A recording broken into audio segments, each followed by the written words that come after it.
The woman seemed to be visiting her boyfriend in prison, but in fact she handed him the SIM card hidden in her nail art. SIM cards are extremely valuable in prison. The man earned $5,000 with it, yet he spent all of it on clay, a key part of the escape plan. During the recreation time, he deliberately put stones into the lawnmower, making them fly out and break the car window. The doctor looked helpless when he saw this. A prisoner took the chance to tell the doctor he could fix the car perfectly and wouldn't charge a penny, so the doctor agreed willingly, not knowing the prisoner and that man were accomplices. The guard took the prisoner to the door. He faked an asthma attack, quietly approached the guard, and used the clay to make an impression of the key. Now only the car modification was left. He seemed to be repairing the car, but actually looking for a hiding place. When everything was ready, the accomplice hiding in the kitchen acted immediately. He added poisonous mushrooms to the food to make everyone hallucinate. Seeing everyone eat the prison meal, he sent a signal to Richard with his eyes. Richard took the initiative to find the guard, telling him he needed to go to the infirmary so he could leave early. Soon the mushrooms took effect. Everyone danced in their seats. Even the chef had hallucinations. Then Paul cut his hand with a knife. The guard took him to the infirmary, and they met there. As the prison fell into chaos, doctors received a rescue call and rushed to the cafeteria with their medical kits. Richard found the opportunity, used his tools to open the handcuffs. Then they froze the door lock with liquid nitrogen and successfully opened the door. The corridor was empty. They quietly went to the main gate. Richard inserted the homemade key into the lock, but before he could turn it, the sound of guards came from nearby. To cover Richard, Paul took the initiative to distract the guards. In this way, Richard managed to escape. He carefully avoided the guard's search, then hid in the doctor's car. According to the doctor's diagnosis, the mushrooms at noon were poisonous, and oranges could relieve the symptoms. After saying that, the doctor prepared to drive away. Strangely enough, in the trunk, there was nothing at all. The guards checked the doctor's car carefully, but found nothing. Where on earth was Richard? After the doctor got home and got out of the car, the back seat of the car suddenly moved. A knife cut through the back seat, and Richard crawled out of it. It turned out that when he was repairing the car, he had already planned to hollow out the back seat. In this way, he escaped from prison.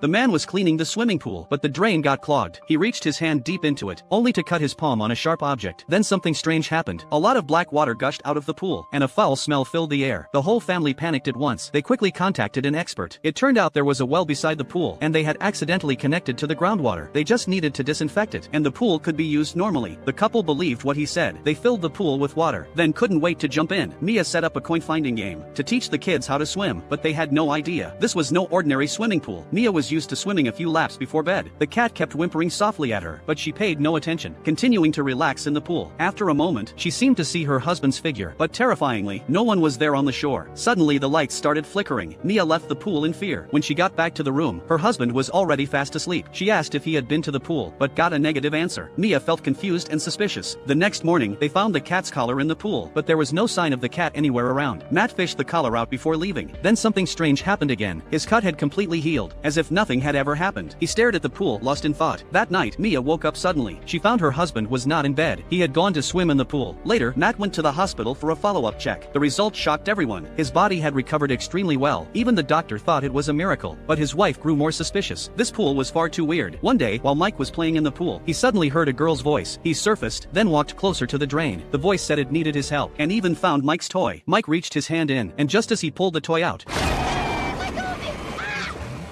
he hurried to tell his mom about it. Mia, who already had doubts, immediately talked to her husband. Matt thought it was just a prank by the neighbor's kid, never expecting their daughter would nearly lose her life.